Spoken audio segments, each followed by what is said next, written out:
tentunya kita juga khawatir sekali kondisi ini akan membuat di pengusaha sendiri prihatin ya. Tapi kita perlu mensiasati ini agar resesi ini tidak terjadi kepada kami selaku sektor yang memang harusnya mengusahakan punya kepentingan untuk bagaimana karyawan-karyawan yang kita ada di bawah kita itu bisa tidak sampai terkena misalkan PHK atau pengurangan karyawan atau juga dari produktivitas kita yang akan nanti berpengaruh. Ini yang sedang memang kami waspadai dan kami usahakan semaksimal mungkin untuk jangan sampai dengan adanya resesi kita akan berdampak yang tidak baik, itu Mas. Oke, baik. Sejauh ini Anda kita memperhatikan data yang Anda miliki di Kadin, sebetulnya saat ini juga Indonesia masih dalam posisi sulit begitu ya, walaupun memang masih dalam program pemulihan ekonomi nasional. Anda melihatnya untuk badai PHK yang terjadi beberapa waktu belakangan ini, dampaknya akan seperti apa ke ekonomi kita? Ya, karena kebetulan karena memang kemarin pandemi ini semua dalam keadaan stuck, ya. Ada pemulihan ekonomi yang memang terjadi karena PPKM-nya sudah dilonggarkan dan bangkitnya ekonomi saya sudah melihat sedikit walaupun belum secara normal. Itu yang memang kita lihat. Tetapi karena banyak sekali kondisi-kondisi yang mempengaruhinya, sehingga ya memang pertumbuhan ekonomi yang kita harapkan tidak seperti pada saat sebelum pandemi. Oke, baik. Juga sepakat begitu dengan terjadinya PHK yang terjadi, beberapa perusahaan memasang mode survive. Memang karena memang komunikasi dari perusahaan ke karyawannya tidak baik-baik saja seperti yang dikatakan oleh Bu Dita tadi. Ya, saya setuju dengan apa yang disampaikan oleh Bu Dita ya, bahwa sebenarnya lebih kepada apabila terjadi ketidaksesuaian itu kuncinya hanya komunikasi.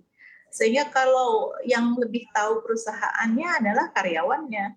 Makanya saya juga selalu menyampaikan tidak urgent lah kalau demo itu. Karena hasil yang mungkin bisa didapat malah justru tidak sesuai dengan ekspektasi kita. Jadi harapannya sebenarnya komunikasi yang baik antara bipartit lah ya, antara pengusaha dengan pekerjanya. Nah ini yang memang harusnya didorong pengertian seperti ini untuk kepada teman-teman yang selama ini menyukai dengan adanya demo. Itu seperti itu Mas. Bu Diana, mungkin Anda akan lebih dapat melihat lebih jelasnya begitu ya terkait kondisi tenaga kerja kita, serapannya seperti apa hingga saat ini menurut Anda kondisi serapan tenaga kerja kita sejauh ini terdampak pandemi lalu juga di depan mata sudah ada ancaman resesi global, seberapa besar sih serapannya Bu Diana? Kalau kita berbicara mengenai serapan tenaga kerja, memang belum maksimal seperti yang sebelum pandemi.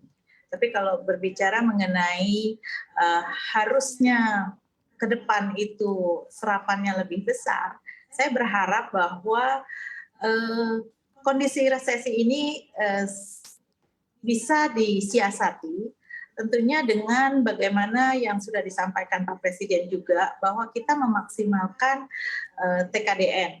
Dan sehingga sumber-sumber daya yang merupakan produk dalam negeri itu lebih pada bagaimana sumber daya ini yang dimanfaatkan. Nah ini penting sekali sehingga salah satunya menghindari untuk terjadinya PHK sehingga produktivitas kita tetap berjalan dan akhirnya juga tenaga kerja yang ada di kita pastinya akan terserap.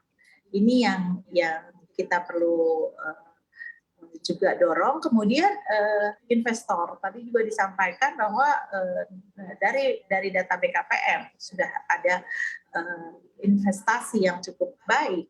Ini tentunya penting sekali karena kita ingat bahwa pasar Indonesia itu sangat besar. Jadi ini yang mendorong bagaimana investor bisa datang di kita, sehingga jangan sampai ada isu-isu yang tidak baik gitu yang disampaikan bahwa ini ada tenaga kerja dengan jumlah sekian dan sebagainya. Saya rasa kalau investor datang ke sini, yang paling diutamakan adalah tenaga kerja dari dalam dulu, kecuali mungkin tenaga kerja ini yang sifatnya skill tertentu sehingga tidak ada di dalam negeri.